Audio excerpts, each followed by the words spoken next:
அல்ஹம்துலில்லாஹி ரபில் ஆலமீன் வஸ்ஸலாத்து வஸ்ஸலாமு அலா சய்யிதினா முஹம்மதின் வ அலா ஆலிஹி வஸஹ்பிஹி அஜ்மாயின் அம்மா பஅத். கண்ணியத்துக்குரிய உலமாக்களே மற்றும் பெரியவர்களே, தாய்மார்களே, சகோதர சகோதரிகளே, சிறார்களே, ரமலானுடைய மாதத்தை முடித்துவிட்டு ஷவ்வாலுடைய 6 நோன்பை கழித்து நம்முடைய இந்த வாராந்த ராத்திபை நாங்கள் மீண்டும் இன்று ஆரம்பித்திருக்கிறோம். அதிலும் புதிதாக நம்முடைய ஷேகநாயகத்தினுடைய நினைவாக அமைக்கப்பட்டிருக்கக்கூடிய நம்முடைய இந்த தளத்திலே இன்று நாம் இதை ஆரம்பித்திருக்கிறோம். அல்லாஹ்வுக்கு சுப்ஹானஹு வ தஆலா தரீக்காக்கள் என்கின்ற வழி மூலமாக இஸ்லாத்தினுடைய உண்மையான நோக்கத்தை எங்களுக்கு வெளிப்படுத்தி இருக்கிறான்.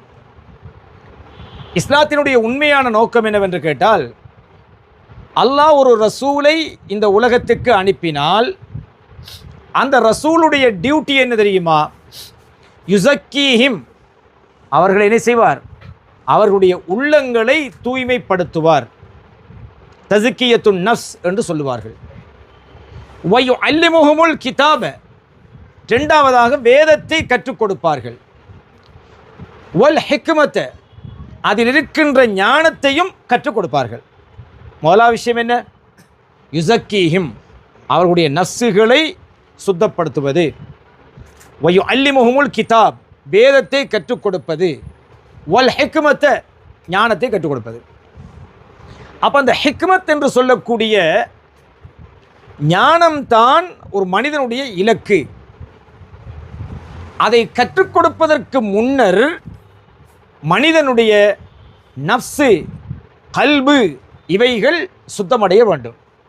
அது தங்குறதாக இருந்தால், ஒரு விதையை ஒரு பாறையில் வீசினால் அது எப்படி குருவிகளுக்கு இரையாகுமோ, நீங்கள் நெல்லை கொண்டு போய் ஒரு கற்பாறையில் வீசுகிறீங்க, என்ன செய்யும்?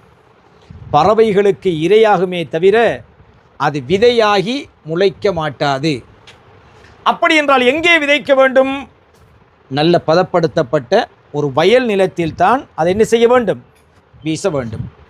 இவ்வாறு நீங்கள் பதப்படுத்தப்பட்ட ஒரு மண்ணில் விதைகளை வீசுகிற பொழுதுதான் அது விளைந்த வருமானத்தை தரக்கூடிய ஒரு பயிராக அல்லது செடியாக அல்லது கதிராக அது விளைச்சல் எங்களுக்கு வரும். அப்போ மண்ணில், அதுவும் பதப்படுத்தப்பட்ட மண்ணில் வீச வேண்டும். சரி, இப்போ நாம் ஒரு விவசாய நிலத்தில் நெல்லை கொண்டு வீசுகிறோம். நெல் மட்டுமா முளைக்கும்? என்ன முளைக்கும்? புல்லும் முளைக்கும். அதுபோல் நம்ம எவ்வளவுதான் சுத்தமான மனங்களாக இருந்தாலும், எவ்வளவு பெரிய ஒரு ரசூல், அல்லாஹ்வுடைய ரசூல் அல்லது ஒரு நபி அல்லது ஒரு வலி அல்லது ஒரு ஞானி அல்லது ஒரு பெரிய இமாம், எப்படிப்பட்ட ஒரு பெரியவர் நம்மளுக்கு அறிவை போதிச்சாலும் விதைச்சாலும் 4 புல்லு அதுக்குள்ளே சேர்ந்து வளரும். 4 புல்லு என்ன செய்யும்? சேர்ந்து வளரும். இதற்காகத்தான் தரீக்காக்கள் என்பது மனிதனுக்கு அவ்வப்பொழுது உள்ளத்திலே முளைக்கக்கூடிய புல்லுகளை, புட்பூண்டுகளை களைப்பிடுங்கக்கூடியதாக திக்ருகளை, வலீஃபாக்களை, ஔராதுகளை, ராத்திபுகளை எங்களுக்கு தந்திருக்கிறார்கள். அப்போ நாம் அந்த விவசாயத்தை சரியான முறையில் அடையணும் என்று சொன்னால், உரிய நாட்களில், உரிய காலங்களில் இடையில் இருக்கிற களைகளை எடுத்து அதற்கான உரங்களை கொடுத்து எப்படி உரிய விளைச்சலை அடைய வேண்டுமோ அதுதான் தரீக்காக்களுடைய சேவை. இஸ்திக்ஃபார், பிழை பொறுப்பை சொல்லிக் கொடுக்கிறது, திக்ரை சொல்லிக் கொடுக்கிறது. அது திக்ருல் லிசான், நாவால் செய்யக்கூடிய திக்ருகளை முதல்ல பயிற்சி கொடுக்கிறது. அதுக்கு பிறகு அதில் ஊறிப்போனவர்களுக்கு என்ன செய்யும் என்று சொன்னால், திக்ருல் கல்ப், கல்புடைய திக்ர் அவர்களுக்கு பழக்கப்பட்டுவிடும். திக்ருல் லிசான், நாவால் செய்கிற திக்ரினுடைய அடுத்த கட்டம் என்னவென்று கேட்டால் கல்புடைய திக்ர். சும்மா பாருங்கள், ஒரு பாட்டு, தவறான உதாரணம் நினைக்காதீங்க, இன்றைக்கு நடைமுறையில் இருக்கிறத சொன்னால் உங்களுக்கு விளங்குங்கிறதுக்காக ஒரு பாட்டு, அது எந்த பாட்டாக இருந்தாலும் சரி, 4 தடவை நீங்கள் படித்து பாருங்கள்.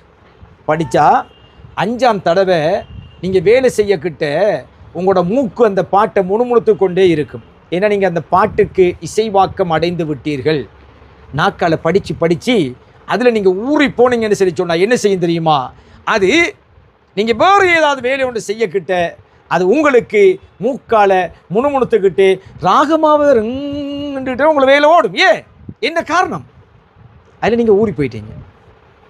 அந்த இடத்துல அல்லாஹ்வுடைய திக்ரு, ஸல்லல்லாஹு அலைஹி வஸல்லம் மீதான ஸலவாத்து, குர்ஆனுடைய ஆயத்துக்கள், திக்ருகள், ஏனைய வலீஃபாக்கள், ஔராதுகள் நம்மள்கிட்ட இருக்குமென்னு சொல்லி சொன்னால் அது என்ன செய்யும்? தானாக நம்மளோட பிரதிபலிப்பை காட்டும். அதற்காகத்தான் இந்த திக்ரை பயிற்றுவிப்பதற்காக, இடையிடையே மனித மனங்களில் வருகிற கலைகளை பிடுங்குவதற்காக தரீகாக்கள் என்கிற ஒரு சென்டர்கள் மூலமாக, ஒரு ஆத்மீக பாதையின் மூலமாக அவுலியாக்கள், ஷேகுமார்கள் எங்களுக்கு இந்த பயணத்தை தொடக்கி தந்திருக்கிறார்கள். அப்போ நாம் இந்த திக்ருகள் மூலமாக எங்கள் நஃப்ஸுகள் கட்டுப்படுத்தப்பட வேண்டும், கல்பு சுத்தப்படுத்தப்பட வேண்டும், சிந்தனைகள் தூய்மையாக்கப்பட வேண்டும். ஷைத்தான் யாருக்கிட்ட வருவான்? யார்கிட்ட வருவான்? கள்ளன் யார வீட்டுக்கு வருவான்? எங்கேயாவது ஒரு குடிசை வீட்டுக்கு கள்ளம் போகிற வரலாறு இருக்குதா? சொத்து பற்றி எங்கே இருக்கோ அங்கே தான் கள்ளம் வருவான் இல்லையா? ஷைத்தான் யார வீட்டுக்கு வருவான்? எங்கே ஈமான் இருக்கிறதோ அங்கே தான் ஷைத்தான் வருவான். நாம தான் ரொம்ப அவதானமாக இருக்க வேண்டும். நாம தான் ரொம்ப அவதானமாக இருக்க வேண்டும். அவ்வாறு இருக்கவில்லை என்றிருந்தால் ஷைத்தான் அது ஸல்லல்லாஹு அலைஹி வஸல்லமுடைய சஹாபிகளாக இருந்தாலும் வழிகெடுக்க நாடினால் வழிகெடுப்பான். அல்லாஹ் நாடினால் அந்த சஹாபிகளுக்கும் வழி தவற வேண்டிய நிர்பந்தம் ஏற்படும். அதைத்தான் அபூபக்கர் சித்திக் ரலியல்லாஹு தஆலாவுடைய காலத்தில் சஹாபாக்களில் ஒரு சாரார் சஹாபிகளாக இருந்தவர்கள் ஸல்லல்லாஹு அலைஹி வஸல்லமுடைய காலத்துக்கு பின்னாடி ஜக்காத்து தர மாட்டோம் என்று மறுத்தார்கள். இஸ்லாத்துடைய ஒரு கடமையை மறுத்தார்கள். அபூபக்கர் சித்திக் ரலியல்லாஹு தஆலா அவர்கள் அவர்களோடு போர் செய்தார்கள். யார் ஆட்கள்? சஹாபாக்கள். எனவே அல்லாஹ் சுப்ஹானஹு வ தஆலா யாருக்கு இந்த பாதையில் சரியான பாதையை கொடுப்பான் என்பதை குர்ஆனிலே சொல்லுகிற பொழுது, வல்லதீன ஜாஹது ஃபீனா, எங்கள் விடயத்திலே யார் கடும் முயற்சி எடுக்கிறார்களோ லநஹ்தியன்னஹும் சுபுலனா, அவங்களுக்கு எங்களோட பாதையை காட்டுவோம். யாருக்கு பாதையை காட்டுவோம்? தெண்டிப்பு உடையவர்களுக்கு. தெண்டிப்பு என்கிறது என்ன தெரியுமா? நம்முடைய முயற்சியும் நம்பிக்கையும் இஸ்திகாமத்தாக இருக்க வேண்டும். இஸ்திகாமத் என்று சொன்னால் உறுதிப்பாடு இருக்க வேண்டும். உறுதிப்பாடு. சிராத்துல் முஸ்தகீம் என்று என்ன தெரியுமா? முஸ்தகீம் என்றால் ஒரு நேரிய நிலையான பாதை என்று அர்த்தம்.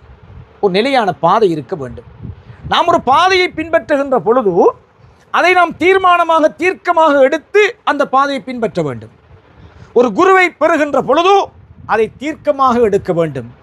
ஒரு தரீகாவை ஏற்கின்ற பொழுது அதை தீர்க்கமாக ஏற்க வேண்டும். ஏற்றால் அதில் என்ன செய்யக்கூடாது? சும்ம லம் எருத்தாபு, அதில் சந்தேகம் திருப்ப வரக்கூடாது. சந்தேகம் என்ன செய்யக்கூடாது? திருப்ப வரக்கூடாது. ஏனென்றால் ஆத்மீகம் என்பது அல் குர்ஆன். ஆத்மீகம் என்பது அல் குர்ஆன். அல் குர்ஆன் என்பது ஜாலிக்கல் கிதாப் லா ரைப ஃபீஹி, அதில் சந்தேகம் இல்லை. அல்லாஹு தாலா குர்ஆனில் சொல்லுவான், ஜாஹது பி அம்வாலிஹிம் வ அன்ஃபுஸிஹிம், அல்லாஹ் ரசூலை கொண்டு ஈமான் கொண்டு தம்முடைய உயிர்களையும் தம்முடைய செல்வங்களையும் அதில் தியாகித்தவர்களாக, சும்ம லம் இர்தாபு, அல்லாஹ் ரசூல் ஈமானில் சந்தேகம் அற்றவர்களாக அவர்கள் இருக்கின்ற பொழுது அவர்கள்தான் உண்மையான மூமின்கள் என்று அல்லாஹு தாலா குர்ஆனில் சொல்லுவான். அப்போ நம்மளுக்கு கிடைக்கிற பாக்கியம் என்னென்று கேட்டால், இந்த உலகத்தில் ஜெயசீலர்கள் என்று உலக சமுதாயத்தினால் அடையாளப்படுத்தப்பட்டவர்களான அவுலியாக்கள், ஷேகுமார்கள் சென்ற பாதையைத்தான் நாம் என்ன செய்கிறோம்? தரீகாக்கள் என்று பின்பற்றுறோம். இப்போ சும்மா ஒரு அறிவு கேட்குறேனே, ஒரு நபி மொழி, ஒரு ஹதீஸை சஹீஹானது அல்லது லஈஃபானது என்று தீர்மானிக்கிற எப்படி? அந்த ஹதீஸை அறிவித்த அறிவிப்பாளர்களுடைய ராவி, அறிவிப்பாளர் பட்டியலை பார்த்து தான் ஏற்றுக்கொள்கிறேன்.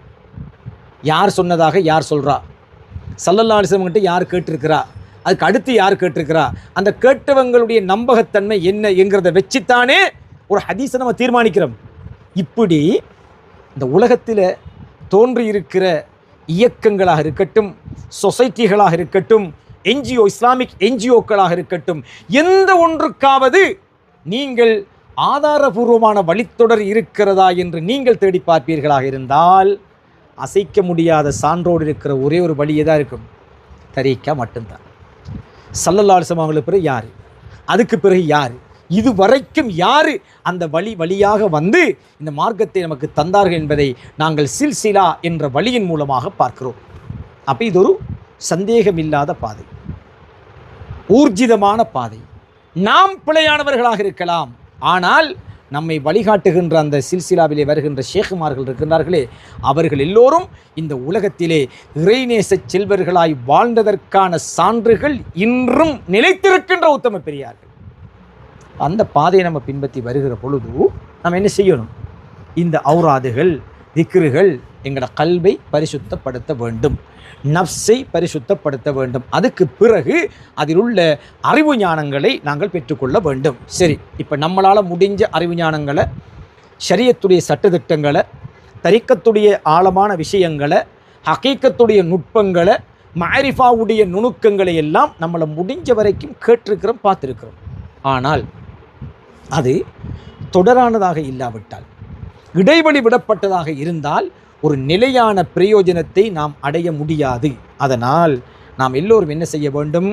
ரமலானுக்கு பிந்தி இந்த காலத்தில் இன்ஷா அல்லாஹ் நேரம் கிடைக்கின்ற பொழுதுகளில் இந்த இடத்தில் நாம் எல்லோரும் ஒன்று கூடி சந்தேகங்களை கேள்விகளாக கேட்க வேண்டும், தேவையான அறிவுகளையும் கேள்விகளாக கேட்க வேண்டும். கேட்காமல் சொல்லப்படுகிற விஷயங்களை கூட நாம் கிரகித்து உணர்ந்து அதை நம்முடைய வாழ்வாக எடுக்க வேண்டும். நாம் எல்லாம் எங்கிருந்து வந்திருக்கிறோம், எதற்காக படைக்கப்பட்டிருக்கிறோம் என்கின்ற நோக்கங்களை அறியாமலே மனிதன் வாழ்ந்து கொண்டிருக்கிறான், சம்பாதித்து கொண்டிருக்கிறான், என்னவெல்லாம் சொல்லி கொண்டிருக்கிறான், என்னவெல்லாம் செய்து கொண்டிருக்கிறான். அல்லாஹ் முதலாக எதை படைத்து, இரண்டாவதாக எதை படைத்து, அப்படியாக நம்மை எவ்வாறு படைத்து எதற்காக படைத்து இந்த உலகத்தில் மனிதனாக, மனித ஜென்மமாக, மனித பிறவியாக நாம் ஏன் பிறந்திருக்கிறோம், படைக்கப்பட்டிருக்கிறோம் என்கிற நோக்கத்தை அறிவதுதான் மனிதனுடைய மிக பிரதானமான விஷயம். மன் அரஃப நஃப்ஸஹு ஃபகத் அரஃப ரப்பஹு. தன்னை யாரென்று ஒருத்தன் அறிஞ்சாத்தான் தன்னுடைய ரப்பை பற்றிய அறிவை அவன் பெற முடியும். மாரிஃப அவ்வளு தீனி மாரிஃபத்துல்லாஹ். அல்லாஹ் யார் என்று அறிவதுதான், அல்லாஹ்வை பற்றி அறிவதுதான் இந்த மார்க்கத்தினுடைய முதல் கடமை. அதை போதிக்கக்கூடிய ஒன்று இருக்கும் என்றிருந்தால் அது தரீக்கா என்று சொல்லக்கூடிய வழி. மத்தாக்களும் சொல்லுவாங்க, அல்லாஹ் பற்றி சொல்லுவாங்க, அரபுல இருக்கிறதுக்கு தமிழில் சொல்லுவாங்க, அரபுல இருக்கிறதுக்கு தமிழில் சொல்லுவாங்க. அரபுக்கு தமிழ் ஆரும் சொல்லலாம், அதுக்கு ஆலிம் அறிக்கணும்ன்ற அவசியம் இல்லை. அரபுக்கு தமிழில் மொழிபெயர்க்கிறதுக்கு ஆலிம் அறிக்கணும்ன்ற அவசியமா? அரபு மொழியை படித்தா காணும். நீங்கள் இங்கிலீஷில் கதைக்கிறதுக்கு வெள்ளக்காரனாக இருக்கணுமா? இங்கிலீஷ் மொழியை படித்தா பேசலாம். ஆனால் இஸ்லாத்தையும் ஞானத்தையும் அல்லாஹ்வை பற்றிய அறிவையும் பேசுவதாக இருந்தால், அல்லாஹ் நாடி அந்த அருள் பாக்கியத்தை யாருக்கு கொடுத்தானோ அவர்களால் மட்டும்தான் முடியும். யுத்தில் ஹிக்மத மையஷா. அல்லாஹ் தான் நாடியவர்களுக்குத்தான் ஞானத்தினுடைய வாசலை கொடுப்பான். எனவே அன்புக்குரிய பெரியவர்களே, நண்பர்களே, சகோதரர்களே, வெளியில் இருக்கின்ற தாய்மார்களே, சகோதரிகளே, நாம் எல்லோரும் கட்டாயமாக இனி வரக்கூடிய காலங்களை, இந்த தளம் அதற்கென்றே நம்மால் உருவாக்கப்பட்டிருக்கிறது. அதில் மேலதிகமான ஒரு விடயம், ஒரு காலத்திலே நாம் இடப்பற்றாக்குறை அல்லது நெருக்கடி காரணமாக கஷ்டப்பட்டிருக்கிறோம், எல்லோரையும் உள்வாங்கக்கூடிய சூழல் இல்லாமல் இருந்திருக்கிறோம். இது அப்படியல்ல, இது இதற்கென்றே நாம் உருவாக்கி இருக்கக்கூடிய தளம்.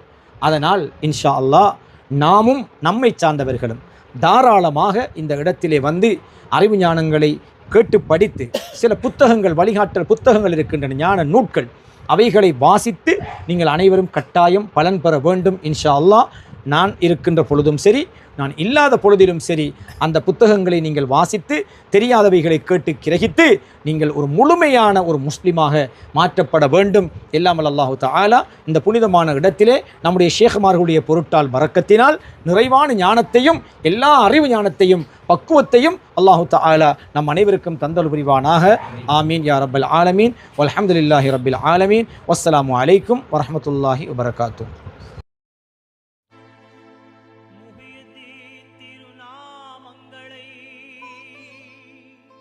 முறைப்படியே சொல்லி வந்தால் இத்தரை